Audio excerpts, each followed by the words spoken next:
We are back, and today we've got a lot to cover. I'm not wearing any funny outfits today. I'm wearing a headset though because last time I got bombarded with hatred because of the sound quality, which is understandable.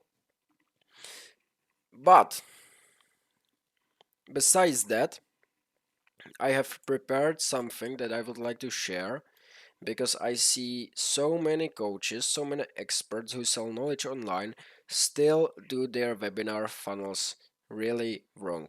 And that's why I would like to present you with the best, I think the best webinar funnel or the way you should run webinars these days. I'm going to explain why, how exactly the process works, so at the end you will know what to do when wanting to run a webinar. So this is called the webinar self-liquidating funnel. You're going to drive traffic through both paid and organic. And uh, I suggest you do paid on meta platforms, so Instagram and Facebook, but this can really depend on your niche. You can also do LinkedIn, you can do YouTube. Just think about where your ICP resides the most. But from here, from organic and the paid route, you are going to drive them to an opt-in page where you are going to collect data. You're going to collect their full name, their phone number, and their email, and you're going to aim for 30% of conversion rate. So 30% of the people who come through to the opt-in will convert, will give you their details. Now, you should really focus on the quality of the leads and not the quantity. So you may have a little lower CTR and a higher CPC than this, but you still make much more. And we're going to cover more important KPIs than these to actually take into consideration. But on this opt-in, you should get them excited, you should tease them a little bit, but still make them unsure, still let them be in a position where they don't know what is going to happen. Do this through something what's called a NESB framework, which basically is new, easy, safe, and big. All these words are self-explanatory, but yeah, the big means how big the transformation is going to be, how big the transformation after solving the problem you can help them solve is going to be. Now, from the opt-in, you're going to drive them to a very critical step in this funnel, which is self-liquidating offer. Oh, one more time, self-liquidating offer. And the the importance of this step, or why this is here, is to liquidate as much of the ad spend as possible.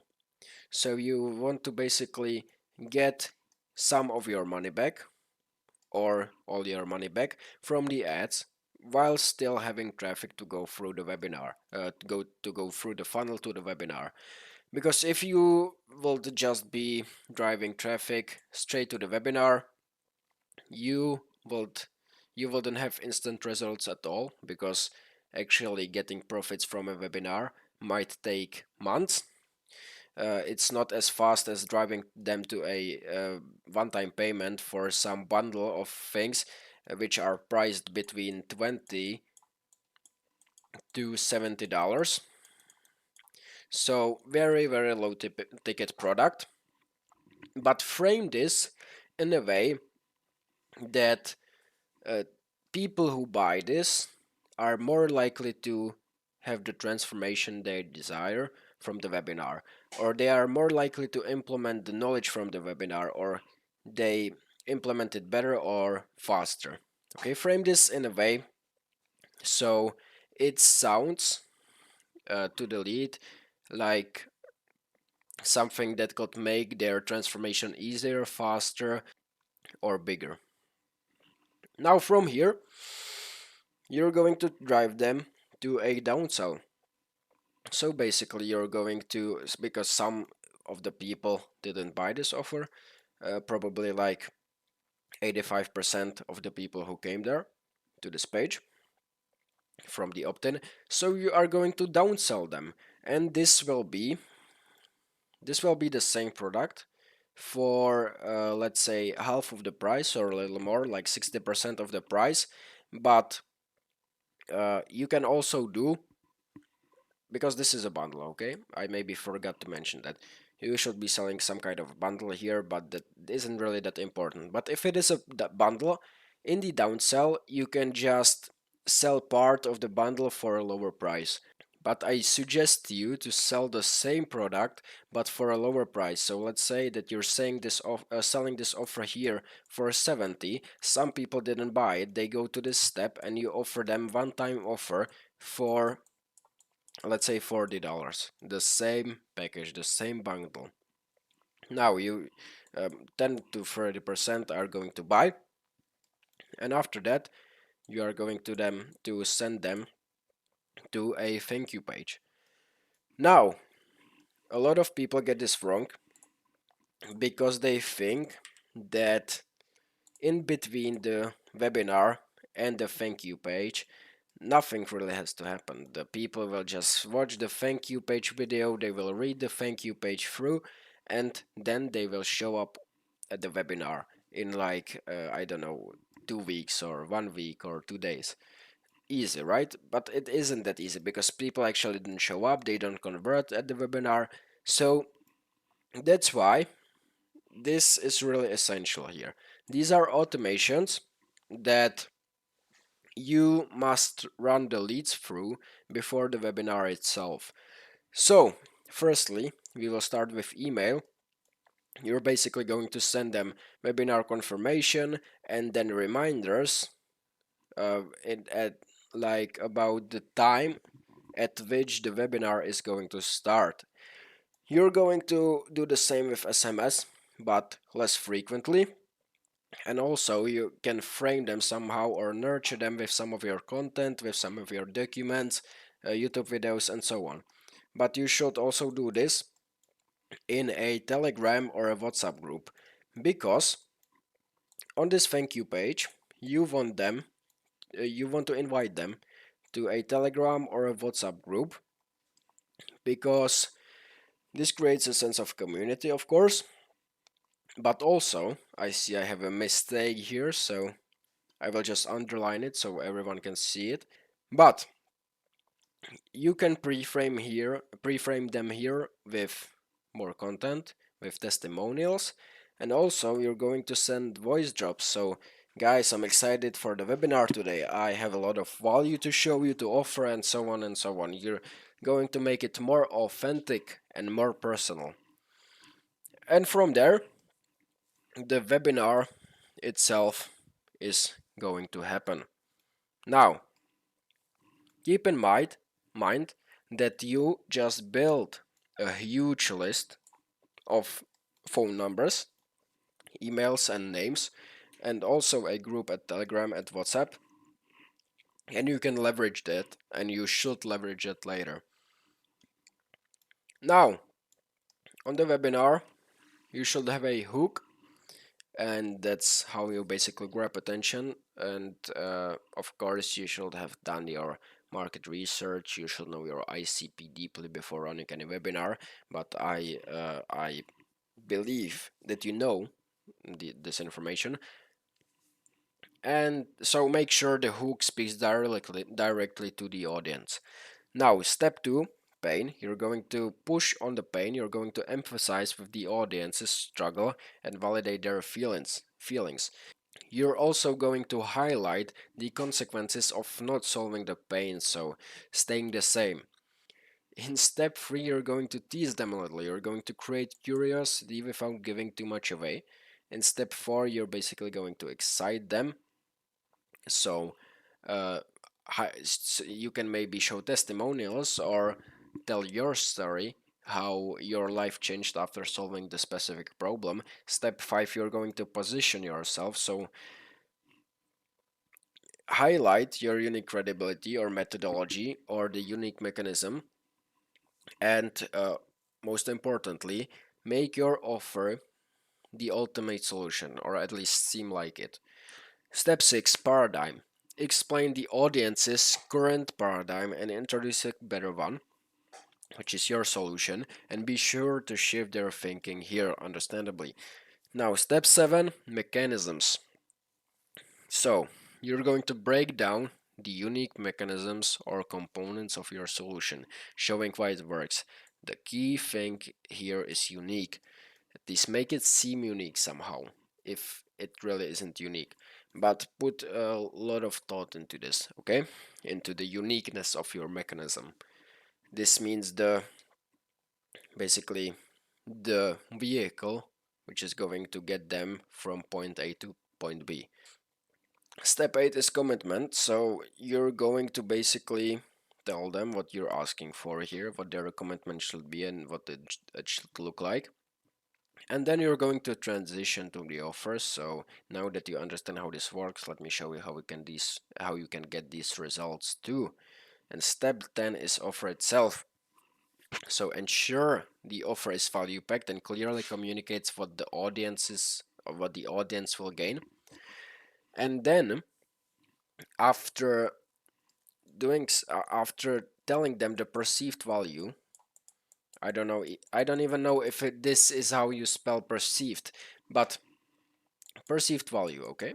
Make this as high as possible. So make your offer seem as valuable as possible, and then you're going to tell them the price, which will be significantly lower than the value of the product or the offer. So this should be a no-brainer by anchoring it against the cost of inaction of or alternative solutions. Step 12, you're going to show off bonuses. You can also do this before the price and tell them it's part of the offer.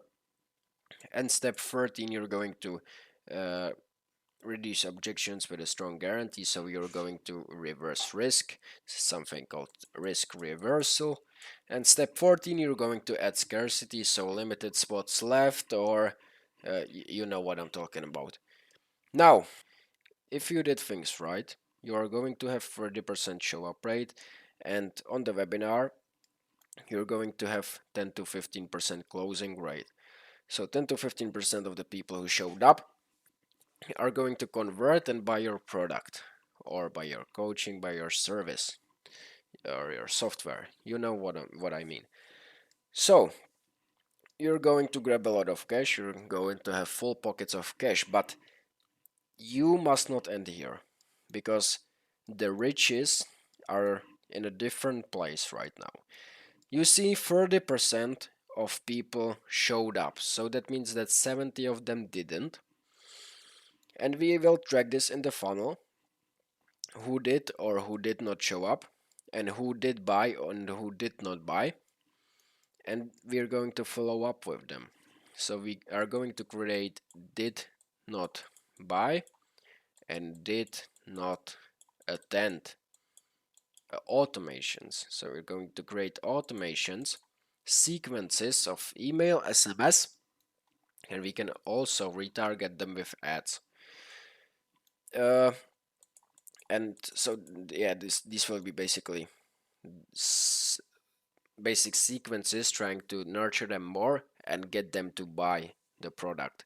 And you can, this is really how you make the most amount of money running a webinar, because you liquidate a lot of the ad spend here, you make shit of money here, a shit ton of, and after you also target the people who didn't take action or they didn't show up. Once you have some data, you can calculate your LTV, which is basically lifetime value.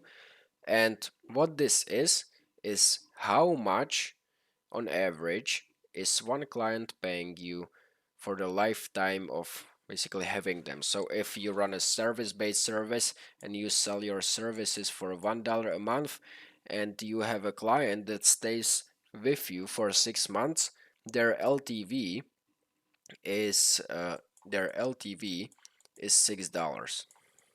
You understand? They are staying for 6 months. Every month they are paying $1, so their LTV is $6. And now, very important ratio you should look at. I don't know where to write because it's all the space is taken. You should really think about this deeply, and I'll explain why. Because, oh my god, I can't even choose the right.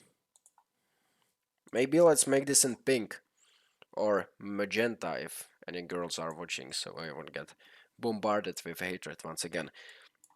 You should look at CAC to LTV ratio, and this is cost per acquisition and the lifetime value we've discussed. So, the person, the advertiser who can spend the most amount of money per customer wins the whole market. And the ratio should be 3 to 1, so if you have $6 LTV, you should spend $2 on them. But you can also spend 6 and get even, be even, meaning breaking even and having no profit while increasing the LTV of the customer. So this is really a long game you're playing, really into the future game.